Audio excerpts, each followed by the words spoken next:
I'm very happy to be able to present this draft agreement to you, which has just been circulated to every one of you. It contains 168 articles.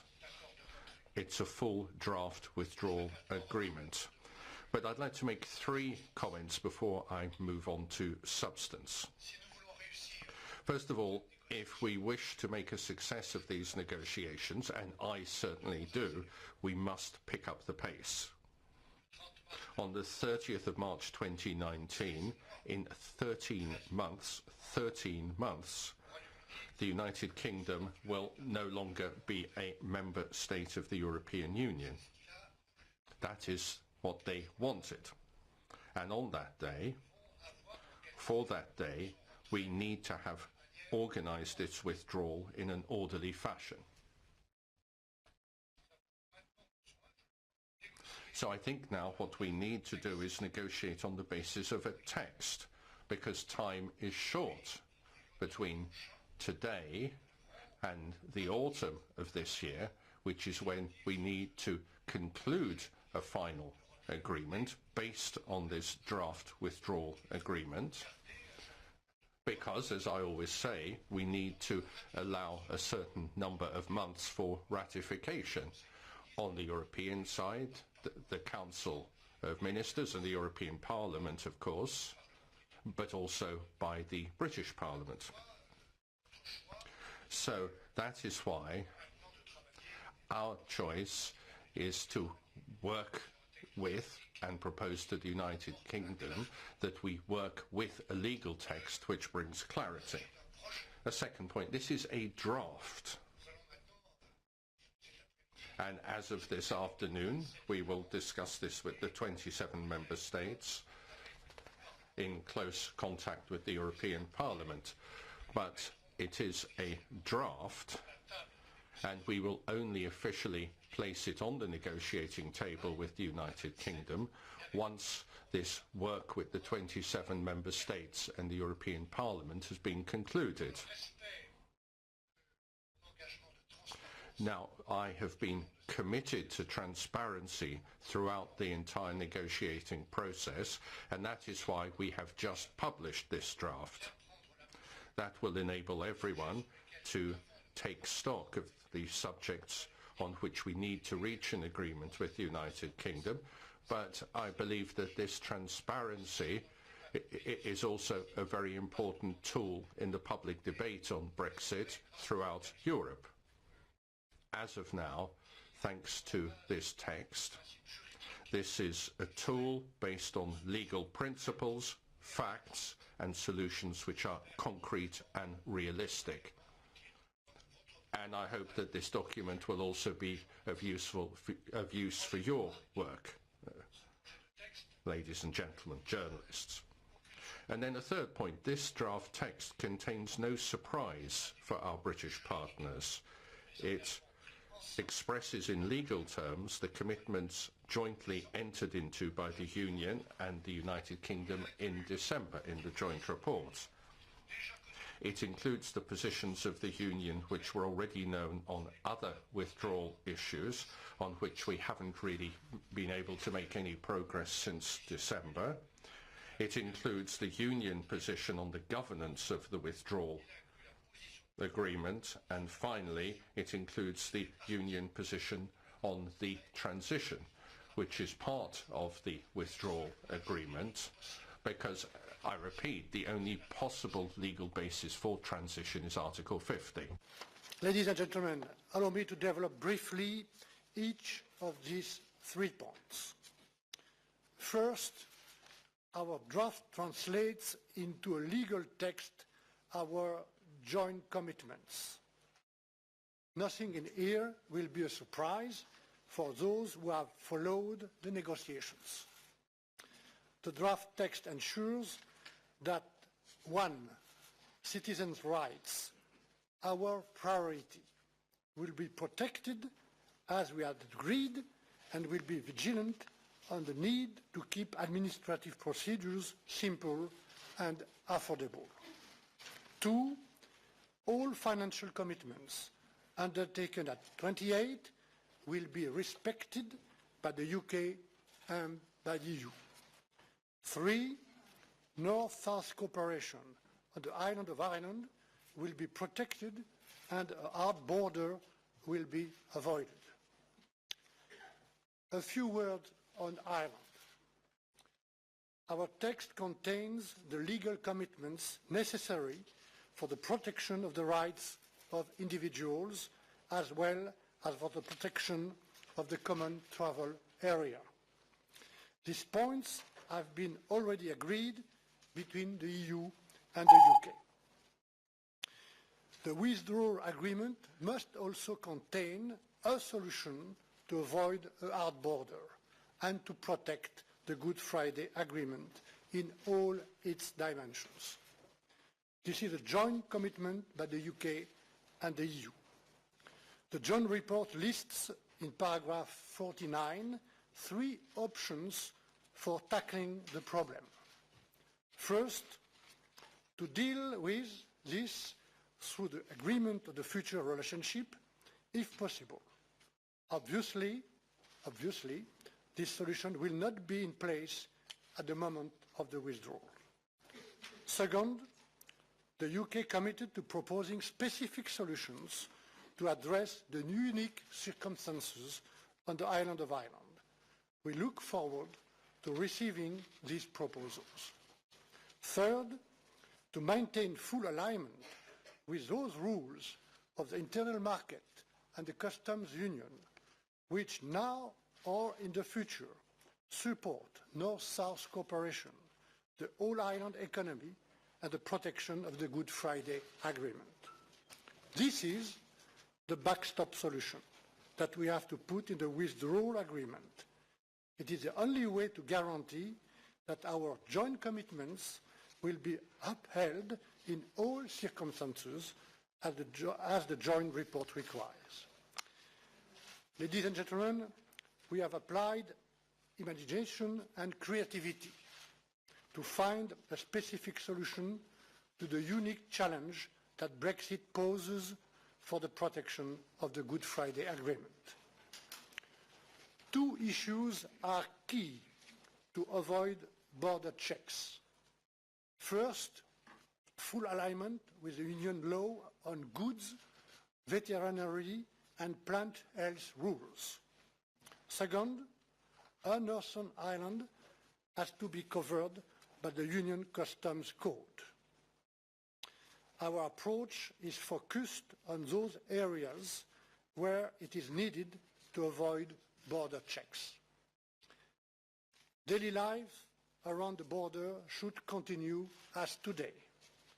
And as I have said before, already today Northern Ireland has rules in place that are different from the rest of the UK. Let me repeat what I said in my last press conference.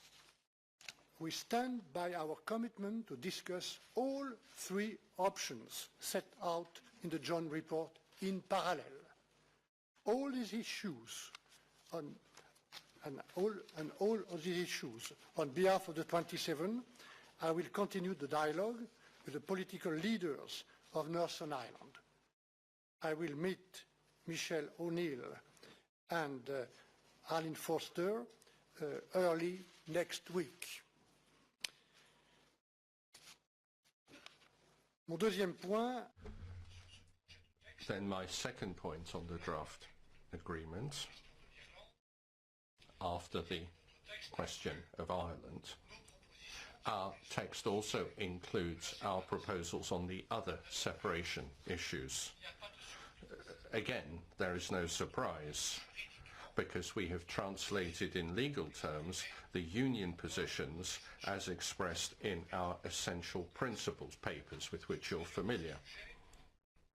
On several of these subjects, negotiations have effectively begun without our yet having reached an agreement at the moment I speak to you. That's the case with Euratom, a very important subject, or for the question of goods placed on the market, and there are others. On other issues for an orderly withdrawal, like intellectual property or public procurement, we have not yet received a proposal for a British position. And so on those points, the negotiations have not been able to start. So on those subjects, in the draft treaty, which you have in your hands, we have indicated the European Union positions. We also hope to make progress on the governance of the withdrawal agreement, which is a key issue. There too, our position has not changed. We believe that the Court of Justice of the European Union must play a role for the interpretation and implementation of the withdrawal agreement whenever that agreement refers to European law. That is the position that we have put into our draft text, with, of course, specific provisions already established in the joint report for the protection of citizens. On all of these important subjects, we hope that our draft text will make it possible for us to make progress more rapidly and speed up negotiations.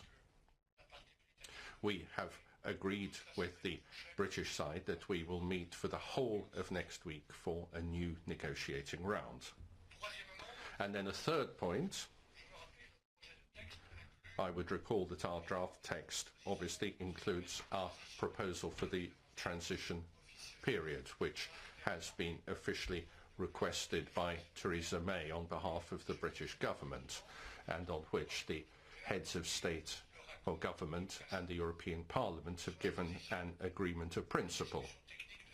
Now, on transition, our technical discussions this week have, to be quite honest, confirmed that there are significant divergences, too many divergences on several points, of which I'll mention just two. Citizens' rights, our priority. The United Kingdom still wishes to give different treatment, less favourable treatment, at the end of the transition period to those citizens who arrived in the UK who arrived during the transition, as opposed to those who arrived before the transition, before the day of withdrawal in March 2019. For us, for the Member States, for the Parliament, this remains a major issue, because as far as we are concerned, the full Union acquis will apply throughout the transition. And it seems reasonable that we should treat citizens arriving before or during in a fair and equal fashion. I also believe that with our proposal, that should allow the United Kingdom to have a system which would be easier to manage in purely administrative terms. Then a second big point of divergence for the transition is the application of European rules during this short period from March 2019 to the 31st of December 2020. The United Kingdom still asks to be able to oppose a new European rule with which it disagrees and which would enter into force during the transition. We recalled, I repeat, that the rules must be the same for all during that period. We cannot take any risk of regulatory divergence during the transition. So given these problems, these disagreements, I've quoted two, but there are others, I would simply repeat that at this moment, as I speak to you, the transition is not a given. And that is why I think the next round of negotiations is both useful and important. So, ladies and gentlemen, we'll be now discussing these matters in detail with the Member States already this afternoon in COREPER. Yesterday, I had the opportunity of addressing the ministers at the General Affairs Council, and also members of the Parliament Brexit Steering Group yesterday evening. Obviously, these discussions must take place with all of the institutions before we officially transmit this document as a draft for negotiations with the United Kingdom. In that way, my hope is that thanks to this document and thanks to the negotiations, we continue to make progress as I wish, towards an orderly withdrawal from the UK from the European Union. Thank you for your attention. I'll be very happy to answer any further questions. I can see already a lot of hands raised. Maybe we could begin with Bruno, then James, and after that we've got Katia, and then I'll take the others afterwards. So if you could just be patient. Bruno. I'm interested, as I'm sure a lot of us are, in the protocol on Ireland, Northern Ireland, the backstop. What I don't understand, it's a conceptual difficulty I have, is that protocol effectively changes the territorial status of the United Kingdom if it was to be enacted or to enter into force. And it's pretty clear for the British government, and probably for any other government, that changing territorial status in that way would be unacceptable. It would be a red line.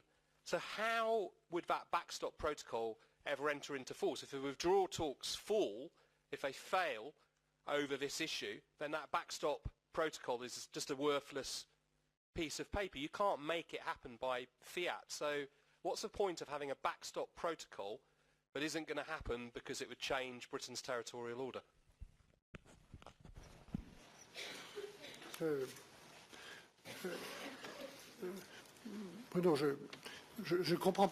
Bruno, I'm not sure I understand your question, but I will try to answer nonetheless. There are three options, and all three are important. In famous paragraph 49 of the joint report, the future relationship, which we don't know, and which will be translated into a treaty much later on when we have agreement on our economic relationship with the UK, without mentioning the other relationships, defence, internal security and so on.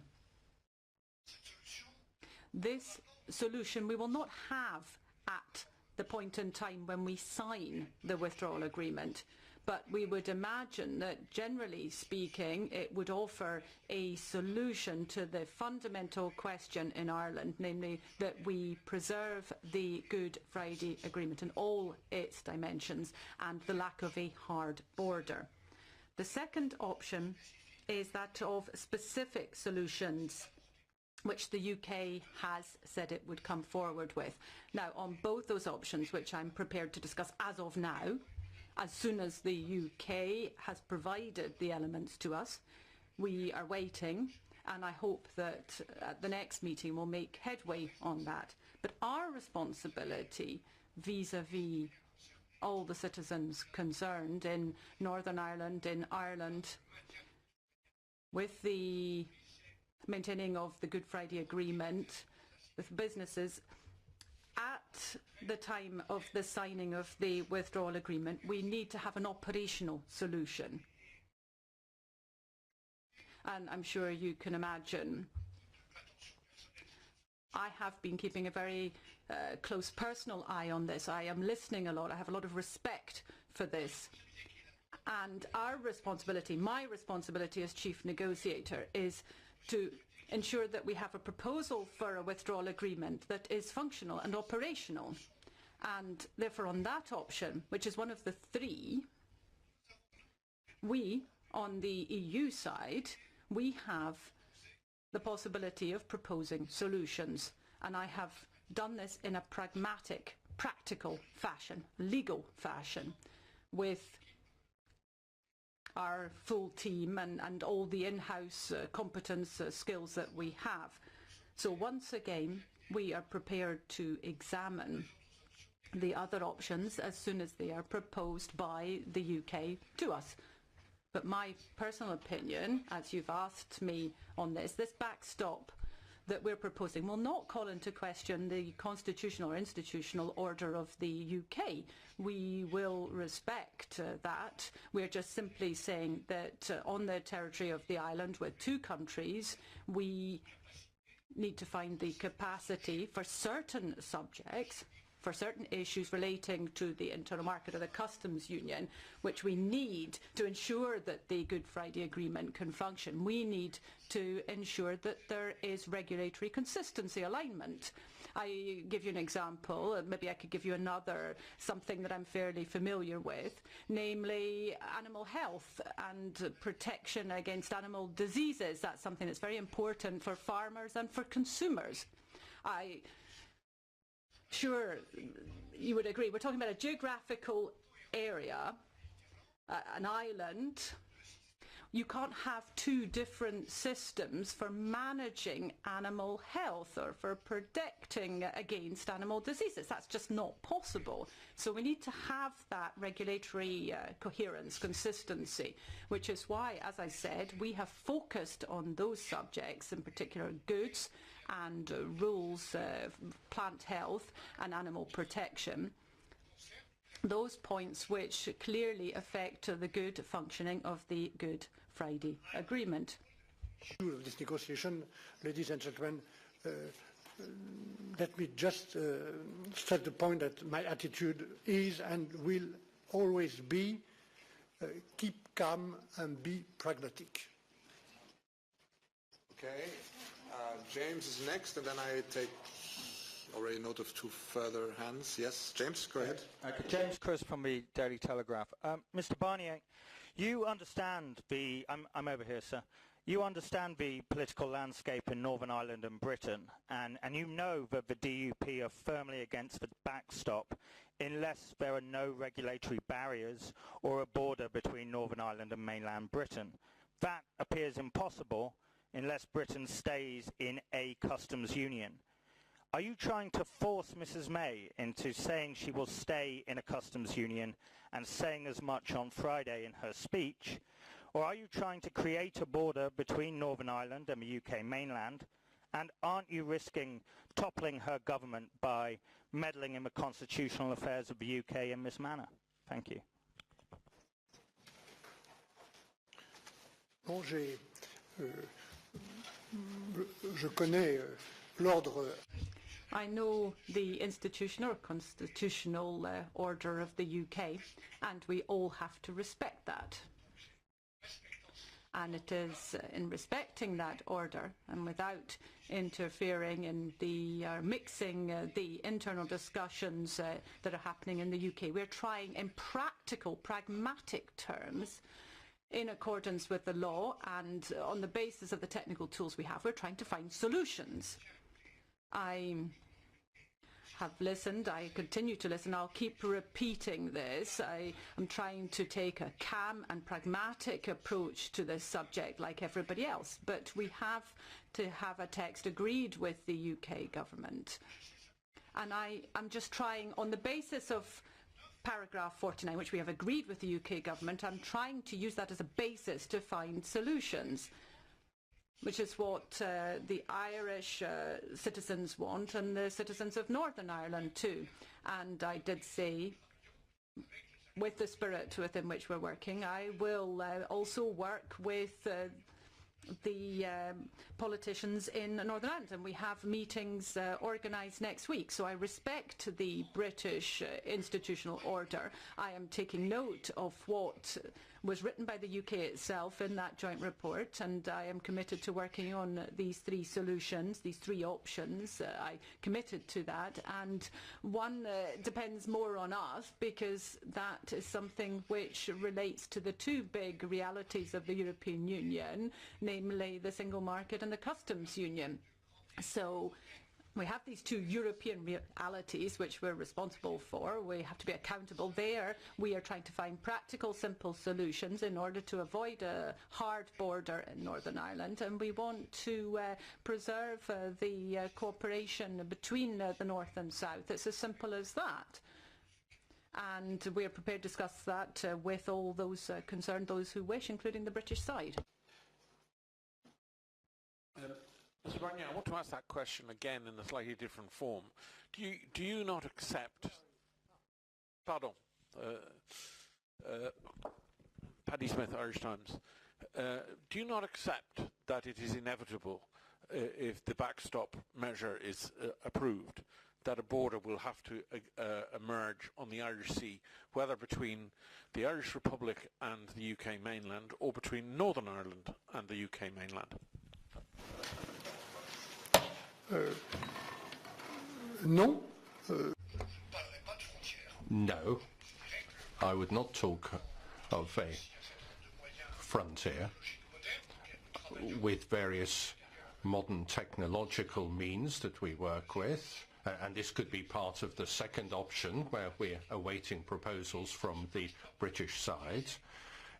If the backstop had to be used, and there's no certainty of that, I mean, we've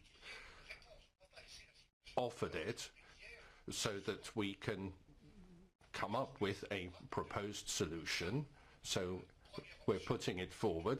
I would hope that perhaps within the first option, the future relationship, will be able to find a solution which is effective for Europe, but if not, we have this backstop which is available and usable. You know, somewhere in ports and airports there will be controls, but I would not refer to a border. Mr. Barnier, you said that your motto is to keep calm and keep negotiating, but you must remember what happened back in December when the whole divorce agreement nearly fell through over the issue of Northern Ireland. You must also be aware of the potentially explosive effect in the UK of this Northern Ireland protocol. Is this perhaps intentional on your part, because you say you're frustrated with the UK that the negotiations are going so slowly? Do you want to shock the UK into action, or what is your thoughts? Non, mais je suis pas. I am familiar with the British political situation. I respect that political situation. We're not here to give lessons to anybody. We have complicated political situations in the 28 member states of the European Union. I'm not trying to provoke, I'm not trying to create any shockwaves. I want these negotiations to be a success, but it is my responsibility to recall that it is the UK which decided unilaterally to leave the EU on the basis of the outcome of a referendum, and the UK unilaterally, through a letter from Theresa May, initiated these negotiations in March. The UK established a date for leaving the Union 2 years after that letter, and we're 13 months off that date. 13 months. I'm not trying to provoke anybody here, and contrary to what I read, there's no arrogance here. I'm not being arrogant in any way.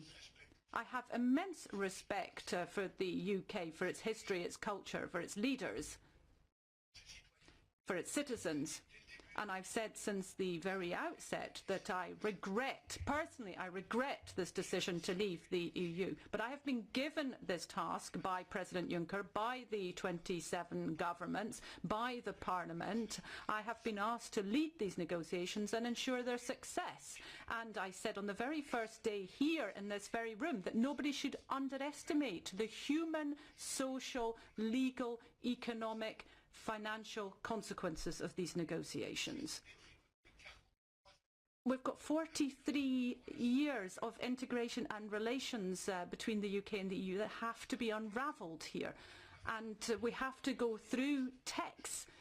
This is a matter that has to be settled with texts. We've got more than 700 international agreements which the UK will be leaving on the 30th of March because they wanted that. They wanted that in leaving the EU, and which will have to then be renegotiated independently between the UK and all these third countries. We're at a point in time where we have to work on texts. We have to organise this orderly withdrawal with an international agreement between the UK and the European Union. We're not talking about speeches, fine words, or declarations. We're talking about a treaty, an international agreement, one that is legally valid, that's serious. And we're here, and I want to make this clear. I want you to understand this. We simply want to succeed, and that is why, together with my team, that's done a remarkable job, and I'd like to take this opportunity to thank them. The whole Commission has done a remarkable job in proposing this text. I think that this text, as I am presenting this 13 months from the effective departure of the UK from the European Union, this is an important element to guarantee the success of these negotiations. I'll get to all of you, but I ask you for your patience because there are many, many hands. I'll try to keep the order. Catherine is next on my list. Catherine Fiore, EU reporter. Michel Barnier, you said without a withdrawal agreement there can be no transitional agreement. If the Northern Ireland issue proves intractable, do you think in your discussions with the EU27 that they are willing to stick to this very strict approach where there will be no transitional deal? Or are we beginning to see cracks between members of the EU 27 countries? Thank you.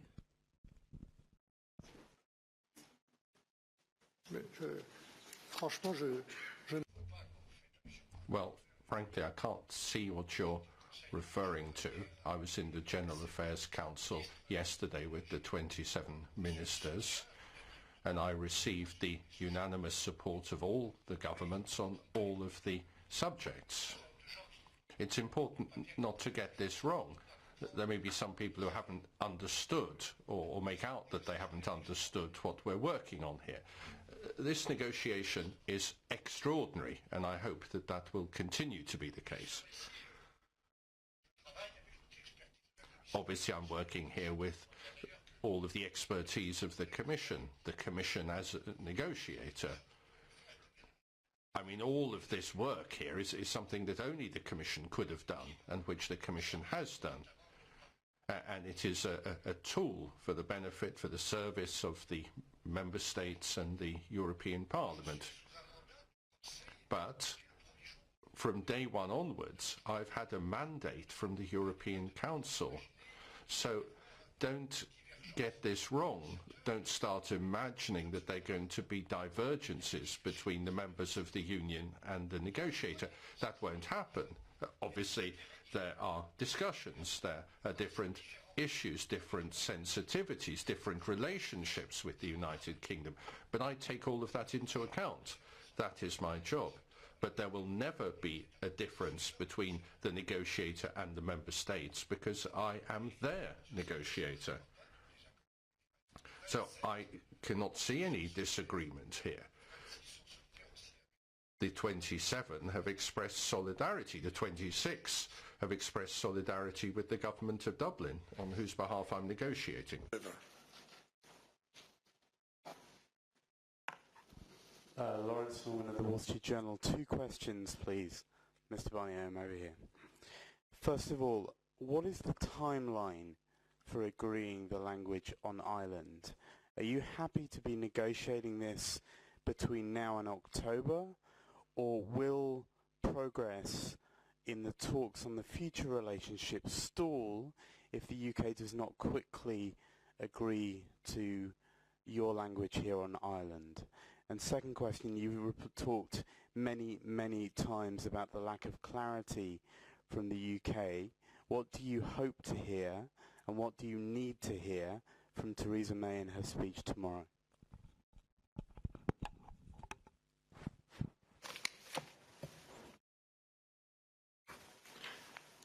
The timeline for this question, as with the other questions relating to the orderly withdrawal, is this autumn. I can't say exactly what date, October, start of October, end of October, beginning of November, but the autumn. We have to maybe take an extra couple of weeks, and if we need that, we'll do that. But institutionally speaking, we need that time. And on the UK side, there'll be the institutional time that's required, but also we on our side need the ratification period. This can't happen overnight. You need several weeks in order to do that. So if you deduct that, if you clock backwards, then I think we need to complete work on all the subjects by the autumn, including the question of Ireland. We need to reach that agreement by then. Now, you said, what is the link with the future relationship? Well, of course there's a link, but I don't know what that is here and now today. All I'm saying is that we're putting in this backstop, and we discussed this with the UK side, as a precaution so that we have a solution in order to preserve the Good Friday Agreement. And if the future relationship offers a better solution, of course we'll replace this backstop, we'll delete this protocol, we'll remove it. It's as simple as that. I am not going to make any comments ahead of that speech by Theresa May on Friday. We will listen to that very closely. I have had the opportunity on several occasions, and I had my slide, as you know, with the steps on it. And you can either go up the ladder or come down it.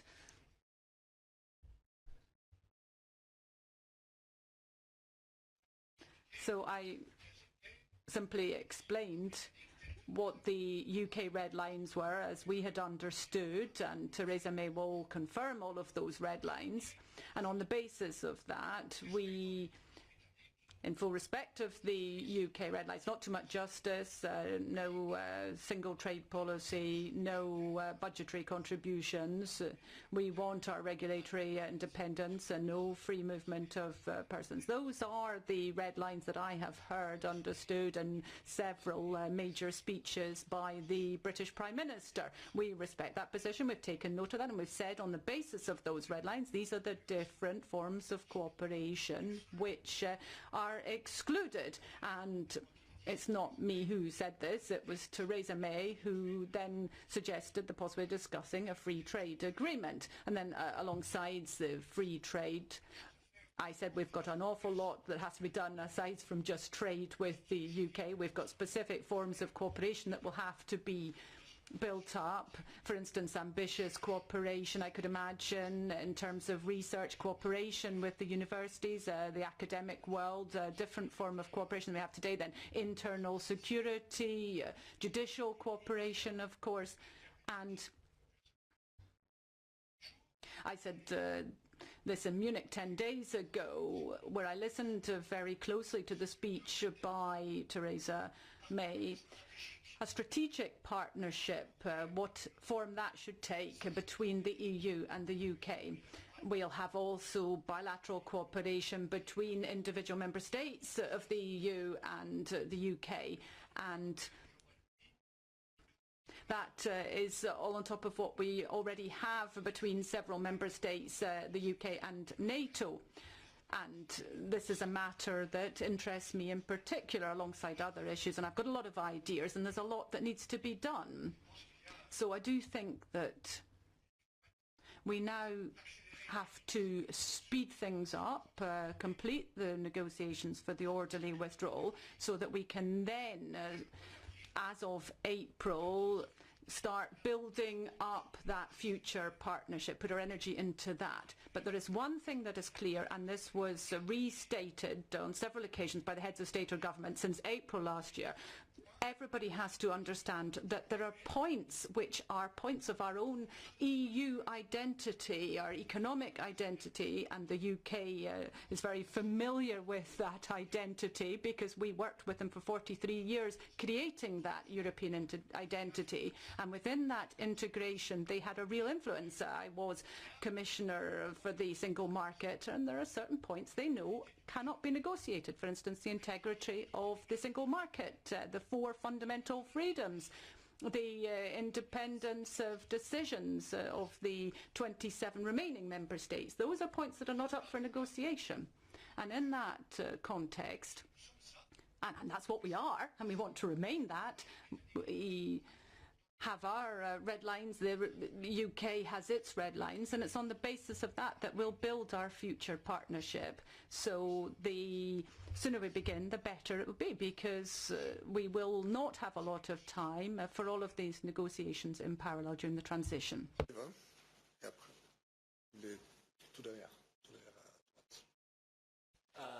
Au fond, en allemand, si vous permettez. I'll ask a question in German, if I may. Mr. Barnier, you always say that your British government is your partner when there are misunderstandings from London, but it does seem to me that there's a standard pattern. Mrs. May makes a speech, promises this or that in general terms, then you get a response from the DUP and Arlene Foster, and then you hear from people in the Tory party like the Minister of Foreign Affairs, Mr. Rees-Mogg, and gradually moving further and further away from what the Prime Minister has said. And so you end up not really knowing what the Brits want. Now, there's always been this talk about Europe having too many voices, and it would be so much easier if there was just one telephone number you could ring up. Do you feel if you ring the British government, there is one single coherent position which will be able to give of you in response to your draft agreement? Thank you. La réponse est oui. Well, my answer is yes. Odpowiem tak. Jak wszyscy się zorientujemy, co się dzieje w Londynie. Nous savons tout cela, mais moi je négocie au nom de l'Union avec...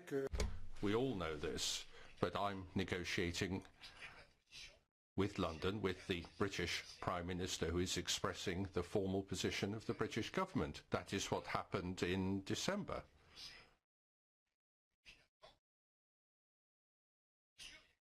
You know how the procedure ran. Of course, there were internal discussions within Theresa May's majority, but Mrs. May, whom I respect, who I'm continue to respect, came on behalf of her agreement to confirm, on behalf of her government, to confirm her agreement with the joint report. And in here, we have many paragraphs which are a direct translation of that joint agreement on citizens' rights and the financial settlement, for example. So we respect the British Prime Minister and we take account of her position. That's all I can say, and I think that will be the case in the weeks ahead. I am just negotiating with the government of the United Kingdom, but that doesn't prevent us from listening to everyone. Mr. Corbyn's been here several times, Mr. Nick Clegg, even Mr. Farage. But I want to hear all of these people because I wish to understand, and I'm trying to understand. But we negotiate with the United Kingdom government and its Prime Minister. We have Jennifer, we have David, and then we see how far we want to go. Jennifer. Rankin, The Guardian. Mr. Barnier, you said you hope to find a solution under option A on Ireland, and I wanted to ask you about the Labour leader Jeremy Corbyn's idea. He said on Monday he wants a new comprehensive UK-EU customs union that would allow the UK to have a say in negotiations on EU trade deals. Do you see this as a realistic option, that the UK could have a say on EU trade deals? And would that mean for you consultation, or would it mean a veto over the EU's position as a non-EU country?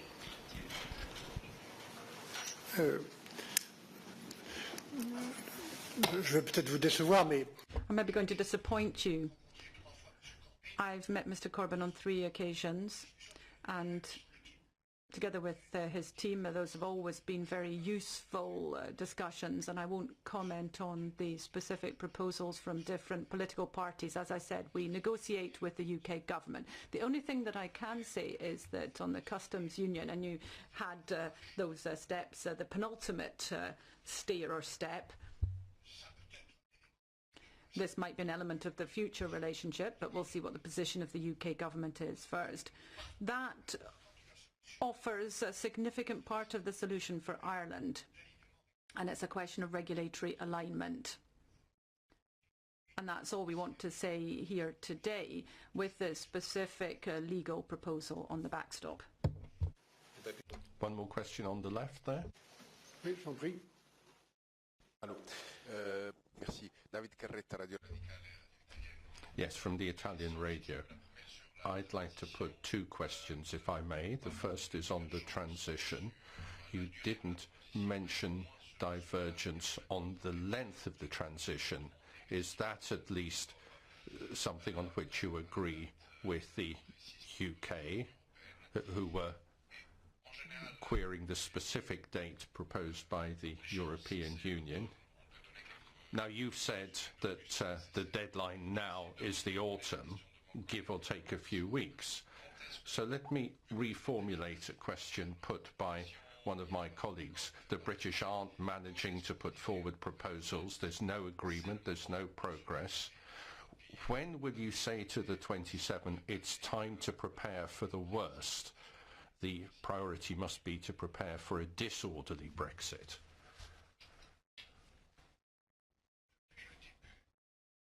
Thank you.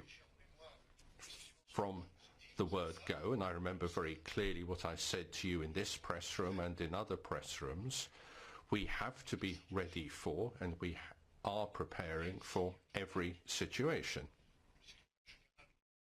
Work is being done by the Commission Secretariat General, and that clearly will continue. And I would personally like to thank Alexander Italiana for the work that he has done, the work that he was entrusted to carry out by the President of the Commission in order to prepare this contingency planning. That's not my task as negotiator, but it is work which requires a great deal of precision and consultation, and which is continuing. And I imagine that on the British side there's the same concern to prepare for all possibilities, to prepare the various stakeholders and economic players. I mean, it is our responsibility to do that. But that's not the option that I am working towards. I'm working towards an orderly withdrawal. And once again, objectively, I would repeat, we are on the road to that objective, to that orderly withdrawal, even if it is complicated. And the agreement in December clearly put us on the road to an orderly agreement. It was very precise, 15 pages, 96 paragraphs that you'll find in today's document. That has certainly put us on that path. And I hope that next week and in the weeks ahead we can make progress in order to reach an agreement on the orderly agreement in all its dimensions by the autumn. That is my idea. For those who still have their hand up, I can give one more hand, and then I'm afraid the rest we will take in our technical briefing straight afterwards. Go ahead, last question. Who are you pointing at? Mr. Barnier, merci. Mark Stone from Sky News. Back to the Irish question, if I may. One thing I'm still not clear on is that it appears to us that option one, which is the rich free trade agreement between the UK and the EU down the line, has been described by you yesterday, by Mr. Tusk, President Tusk last week, as an illusion. The idea that a rich free trade agreement with three baskets and all that could come about, that is an illusion. Option two is the so-called Narnia option, the idea of technical solutions, and option three is obviously the backstop, as we've discussed. So either it seems that you're bluffing and that you do actually believe that one and two are realistic even though you're saying they're not, or you're genuinely trying to push the UK down the option three fallback, which is to, as the UK would see it, to annex Northern Ireland. Could you just clarify that for me?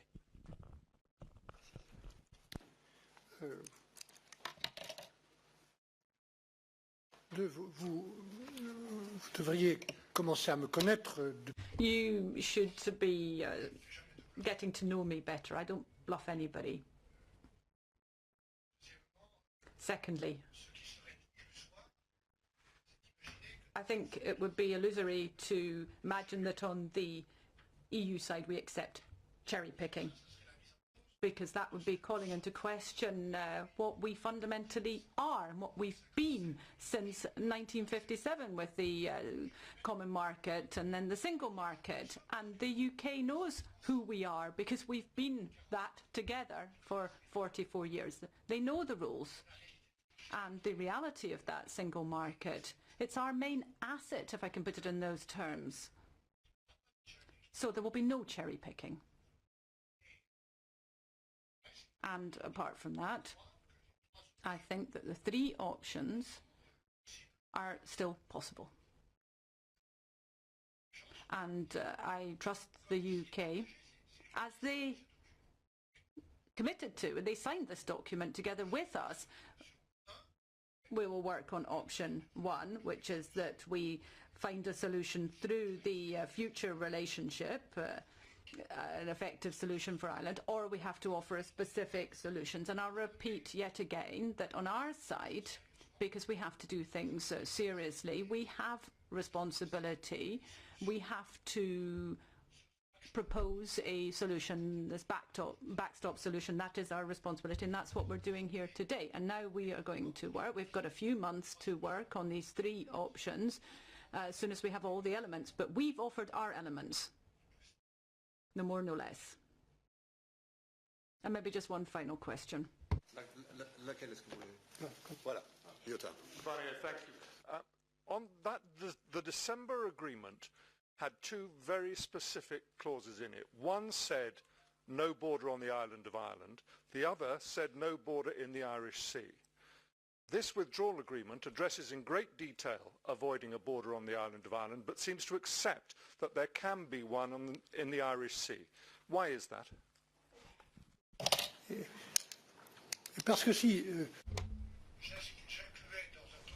Because if in a document from the European Union I included this Article 50, you would probably be the first to say that the European Union is intruding into the domestic affairs of the United Kingdom. I mean, be logical.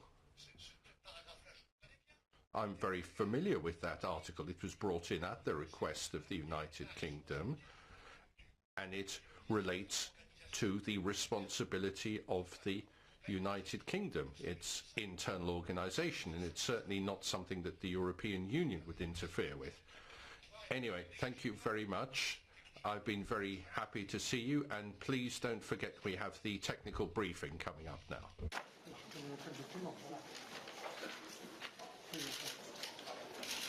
Non, parce qu'il n'y a pas le titre.